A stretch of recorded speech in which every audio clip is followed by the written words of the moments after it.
नमस्कार. श्री स्वामी समर्थ सर्वांना. श्लोकदादूस चॅनलमध्ये तुम्हा सगळ्यांचे खूप खूप स्वागत आहे. स्वामी तुम्हा सगळ्यांना कायम सुखी ठेवो ही स्वामीचरणी प्रार्थना करते आणि आजच्या व्हिडिओला सुरुवात करते. तर आजचा व्हिडिओ सुरुवात करण्या अगोदर दिवाळीच्या तुम्हा सगळ्यांना खूप खूप शुभेच्छा. तर मग आजचा व्हिडिओ असा आहे की आपण दिवाळीमध्ये बऱ्याच गोष्टी अशा आहेत की इतरांना देतो किंवा आपण घरात अशा भाज्या बनवतो ज्यामुळे काय होतं की आपल्या घरात लक्ष्मी टिकून राहत नाही. ह्या गोष्टी बऱ्याच जणांना माहिती नाही की अशा कोणत्या वस्तू आहेत की त्या इतरांना देऊ नये किंवा इतरांकडून आपण घेऊन येऊ नये. हे दिवाळी संपेपर्यंत कोणत्या भाज्या बनवू नये ते आजच्या व्हिडिओमध्ये आपण बघणार आहोत. तर व्हिडिओ शेवटपर्यंत नक्की बघा. व्हिडिओ जर तुम्हाला आवडला तर व्हिडिओला लाईक करा.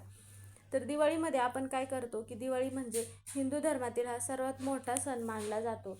दिवाळी हा सण म्हणजेच की प्रभू रामचंद्र यांचा 14 वर्षाचा वनवास संपल्यानंतर ते अयोध्येमध्ये परत आले होते. त्यामुळे मग आपण दिवाळी खूप दिवे वगैरे लावून मग दिवाळी हा सण साजरा करतो. तर मग यावेळेस काय केलं जातं की आपण रांगोळी वगैरे वेगवेगळ्या प्रकारचा फराळ वगैरे बनवतो, गोडधोडाचा पदार्थ बनवतो. मग ही दिवाळी आपण 5 दिवसाची मानतो, पण दिवाळी तशी जोपर्यंत भाऊबीज होत नाही तोपर्यंत दिवाळी हा सण असतोच. मग 5 दिवसापेक्षा जास्त दिवस असतो. तर मग आपण दिवाळीमध्ये काय करतो की आपण वसुबारस चालू झाल्यापासून आपण गोमातेची आणि गाईच्या म्हणजेच की गाय आणि गाईच्या वासराची आपण पूजा वगैरे करतो. बऱ्याच महिला या दिवशी उपवास वगैरे करतात. मग या दिवशी गायीसाठी आपल्या मुलांच्या म्हणजेच की अभ्यासात प्रगती होण्यासाठी किंवा मुलं हट्टी असतील तर त्यांच्यासाठी बरेच उपाय वगैरे केले जातात.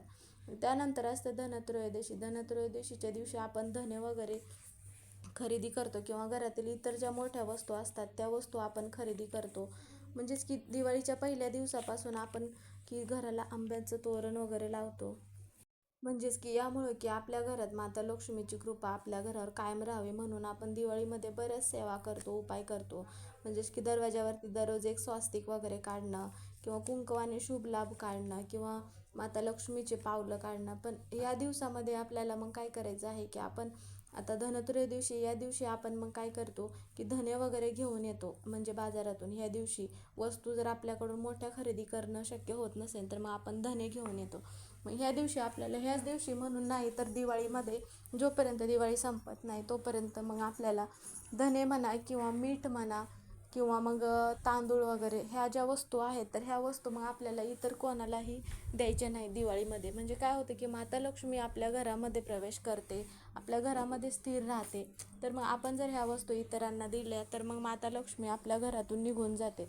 तर त्यामुळे मग ह्या ज्या वस्तू आहेत तर ते ह्या वस्तू द्यायच्या नाहीत. आता धनत्रयोदशी या दिवशी मग आपण झाडू म्हणा, झाडू म्हणजेच की केरसुनी जिला आपण लक्ष्मी पण म्हणतो, ते पण आपण वर्षातून एकच वेळा आणतो आणि त्या दिवशी आपण ज्या दिवशी पूजा करतो धनत्रयोदशीच्या दिवशी त्या दिवशी आपण पूजा करूनच मग ती घरात आपण झाडू मारण्यासाठी वापरतो. मग ही वस्तू आपण एखाद्या वेळेस काय करतो की इतर कोणी आजूबाजूच्या आपल्याला मागितला तर मग आपण मग आपल्या घरातील लक्ष्मी लगेच देतो. मग ह्या ज्या वस्तू आहेत ह्या बऱ्याच बायकांना माहिती नसतात की आपण एखादं कोण नवीन राहायला आलं तर आपण आपला झाडू लगेच त्यांना घर साफ करण्यासाठी देत असतो. तर मग ह्या ज्या वस्तू आहेत तर ह्या वस्तू मग दिवाळीमध्ये म्हणा किंवा ह्या वस्तू इतरांना म्हणजे देऊ नका. तर मग यामुळे काय होतं की माता लक्ष्मी आपल्यावरती नाराज होते आणि मग माता लक्ष्मीची कृपा आपल्यावर राहत नाही आणि मग आपल्या घरातून मग माता लक्ष्मी निघून जाते. तर मग ह्या ज्या वस्तू आहेत तर ह्या वस्तू मग इतरांना देऊ नका. आणि मग त्यानंतर मग आपण ज्यावेळेस घरात मीठ म्हणा, धने म्हणा किंवा हळद म्हणा, कुंकू आणि तांदूळ ह्या ज्या वस्तू आहेत ह्या माता लक्ष्मीला अति प्रिय वस्तू असतात. त्यामुळे मग जोपर्यंत दिवाळी होत नाही तोपर्यंत मग ह्या वस्तू तुमच्या घरातल्या कधीच संपू देऊ नका. तर मग आता अशा कोणत्या भाज्या आहेत की ज्या आपण घरात बनवू नये दिवाळी संपेपर्यंत. तर मग सगळ्यात पहिली म्हणजेच की आपण नॉनव्हेज म्हणजेच की मांसाहार. आता मांसाहार बऱ्याच ठिकाणी अशी पद्धत आहे की भाऊबीज असेल त्या दिवशी मग भावाला बोलवतात आणि नॉनव्हेज वगैरे बनवतात. तर मग नॉनव्हेज वगैरे ह्या काही ठिकाणी अशी पद्धत आहे. त्यामुळे ज्या ठिकाणी बनवत असतील त्या ठिकाणची पद्धत आहे. पण तशी प्रथा तर अशी आहे की आपण माता लक्ष्मीसाठी माता लक्ष्मीच्या तयारीसाठी म्हणजेच की आपल्या घरात टिकून राहावी म्हणून मग आपण एवढं लक्ष्मीपूजनच्या दिवशी म्हणा किंवा धनत्रयोदशीच्या दिवशी आपण माता लक्ष्मीला ज्या गोष्टी आवडतात त्या गोष्टी आणतो, त्या गोष्टींची म्हणजे माता लक्ष्मीची सेवा वगैरे करतो. आणि मग दिवाळी संपेपर्यंत मग घरात जर आपण मांसाहार बनवला तर मग माता लक्ष्मी आपल्यावरती नाराज होते. तर मग जोपर्यंत दिवाळी होत नाही तोपर्यंत तुम्ही मांसाहार बनवू नका. दिवाळी झाल्यानंतर इतर वेळी तुम्ही खाल्लात तरी हरकत नाही, किंवा बाहेरून जर एखादी व्यक्ती खाऊन आली तरी त्याचा पण मग माता लक्ष्मीवरती परिणाम होऊ शकतो. त्यामुळे मग दिवाळीमध्ये चुकून पण मांसाहार करू नका. ही झाली पहिली गोष्ट. तर दुसरी गोष्ट म्हणजे की आता कोणती भाजी आहे ज्यामुळे की आपल्या घरात मग माता लक्ष्मी टिकून राहत नाही. तर म्हणजे दिवाळी संपेपर्यंत पहिली भाजी म्हणजेच की कोबीची भाजी आहे. कोबीची भाजी मग ही एक भाजी तुम्ही बनवू नका जोपर्यंत दिवाळी होत नाही तोपर्यंत. आणि त्यानंतर मग दुधी भोपळा आहे, दुधी भोपळ्याची पण भाजी बनवू नका. म्हणजे दिवाळीमध्ये ज्या दिवशी दिवाळी चालू झाली त्या दिवसापासून आणि दिवाळी संपेपर्यंत. आणि ही झाली दुसरी भाजी. आणि मग तिसरी भाजी म्हणजेच की अख्खा मसूर. आपण मसूर पण काही ठिकाणी काय होतं की मसूरची पण भाजी बनवली जाते. तर मग ह्या ज्या भाज्या आहेत तर आणि वांग पण माता लक्ष्मीला अति प्रिय नसतं. त्यामुळे मग ह्या ज्या 2-3 भाज्या आहेत तर ह्या भाज्या तुम्ही दिवाळी होईपर्यंत बनवू नका. म्हणजे काय होईल की ह्या भाज्यांमुळं माता लक्ष्मी आपल्यावरती नाराज होते आणि मग माता लक्ष्मीची कृपा आपल्यावर राहत नाही, आपल्या घरांवर राहत नाही. त्यामुळे ती मग आपल्या घरात टिकून न राहता मग काढता पाय घेते. त्यामुळे मग ह्या भाज्या तुम्ही चुकून पण बनवू नका. ह्या ज्या गोष्टी आहेत तर ह्या बऱ्याच महिलांना माहिती नसतात. तर त्यामुळे मग ह्या माता लक्ष्मी आपल्या घरात टिकून राहत नाही. तर मग आपण नंतर अजून काय सेवा करायची आहेत की मग आपण घरामध्ये आपल्या मुख्य दरवाजावरची दररोज मग आपल्याला स्वास्तिक काढायचं आहे कुंकवाने. आणि मग दरवाजावरती शुभ लाभ काढायचा आहे. असं नाही की आपण ज्या दिवशी लक्ष्मीपूजन केलं त्याच दिवशी आपल्याला शुभ लाभ वगैरे काढायचा आहे का, तर नाही. आपल्याला जोपर्यंत दिवाळी संपत नाही म्हणजेच की भाऊबीज होईपर्यंत, दिवाळी पाडवा होईपर्यंत आपल्याला मग ह्या ज्या सेवा आहेत माता लक्ष्मीच्या तोपर्यंत माता लक्ष्मी आपल्या घरात वास करते. त्यामुळे मग आपल्याला दररोज माता लक्ष्मीसाठी घर स्वच्छ ठेवायचं आहे, देवघर स्वच्छ ठेवायचं आहे, दररोज देवांची सगळ्या पूजा करायची आहे.